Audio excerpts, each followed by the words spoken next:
And the Ancient of Days did sit, giving all praises to Yahweh Ba'ashem Yahweh Shai Ba'ashem Rakakwadash. And this is from Daniel, the book of Daniel, chapter 7, verse 9. And we're going to read down to about the 13, maybe 14 verse. Now this right here is talking about what's getting ready to happen. The end of Esau's system, which is the beast.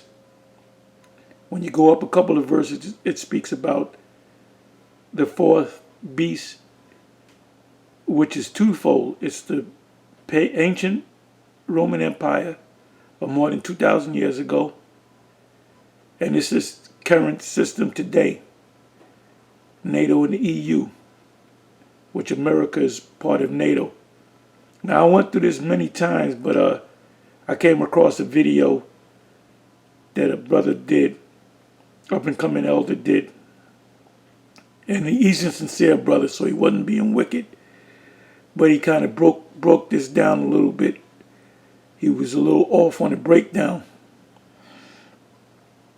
This right here from the 9th verse on down is referring to the Lord coming back to deliver us and to establish the physical kingdom on the planet Earth, or the physical kingdom of heaven on the planet Earth.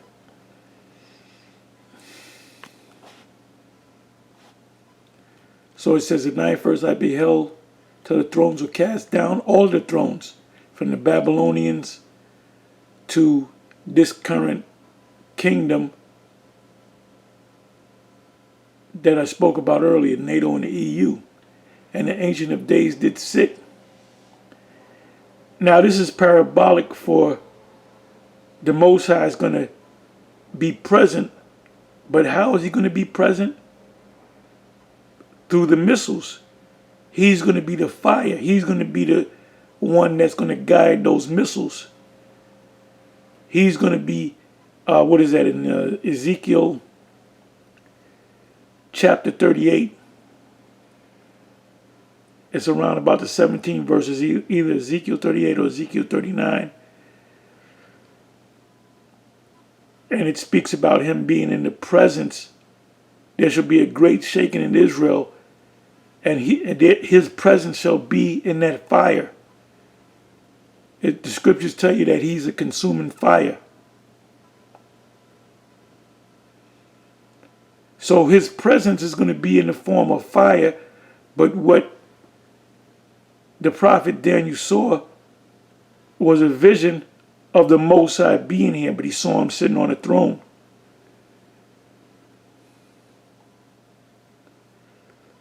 Because the ones that's going to actually be here, that you can see them in their bodily form or angelic form, is the Lord and the angels.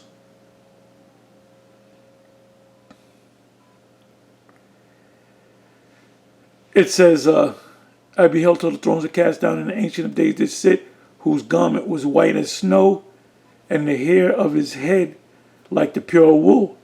So this was a vision that the Most High showed Daniel, that if the Most High took the form of a man, he would be a so-called black man with an afro, woolly hair, and a white robe sitting on an actual throne.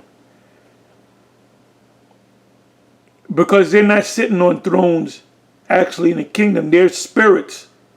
They're spirits.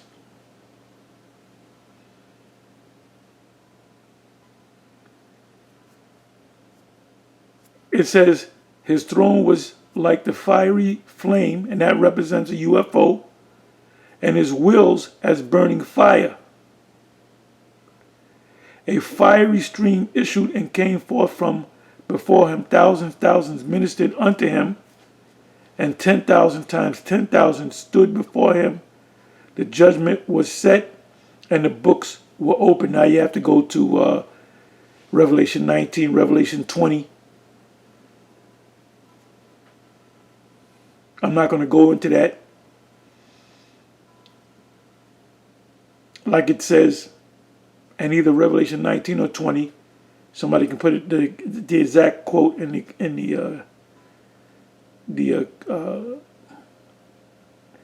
the comment section of this video.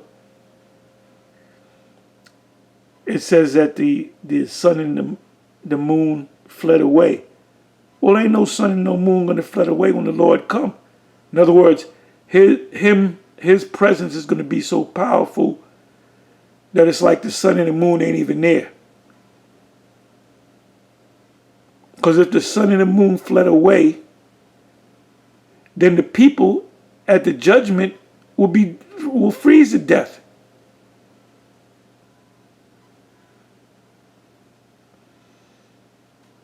So it's all parabolic. It's all poetic. That's why Esau can't get this book. A fiery stream, 10th verse, issued and came forth from before him. Thousands ministered unto him, and 10,000 times 10,000 stood before him. The judgment was set, and the books were open. So these thousands represent the angels. I beheld them because of the voice of the great words which the horn spake. I beheld even till the beast, and we know who the beast was slain, and his body destroyed and given to the burning flame. 12th verse. As concerning the rest of the beasts, the other nations, the Babylonians, the Medo-Persians, the Greeks, they had their dominion taken away, yet their lives were prolonged for a season and a time. Meaning what? They lost their power, but they were still around. The Babylonians are still, the descendants of the Babylonians are still around, which are Assyrians, not Cushites. Nebuchadnezzar was an Assyrian who came out of the lesser Assyrian Empire. The Babylonian Empire is merely an extension of the Assyrian Empire. So the rulers were Assyrian. Now back in the day, the seven taught that they were Cushites. They wasn't Cushites. They were Assyrians. Then you had the Persians and Medes. The Persians they're here today. The Medes, they're here today. The Greeks, they're here today.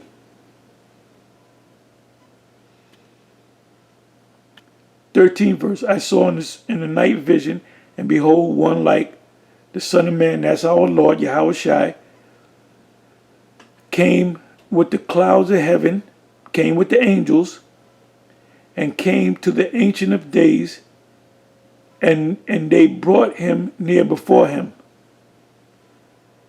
That's talking about when this man goes down. And it's all parabolic.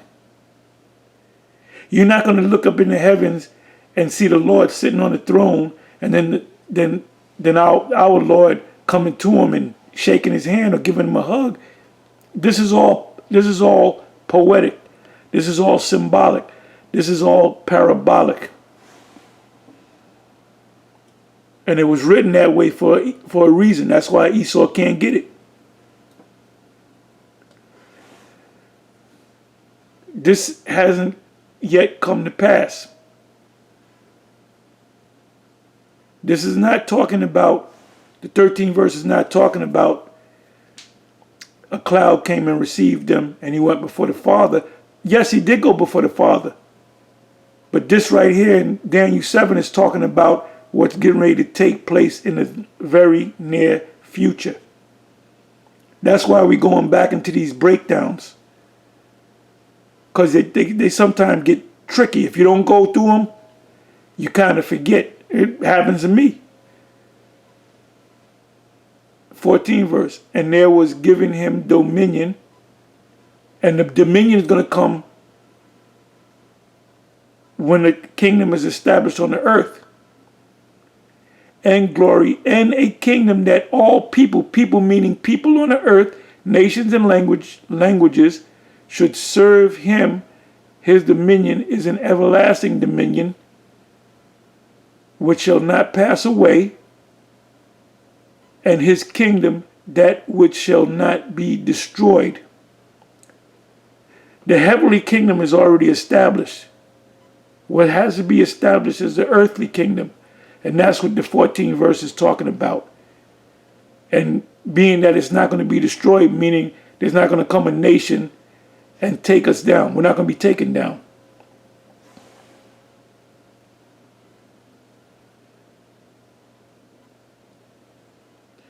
And that's all I'm going to read.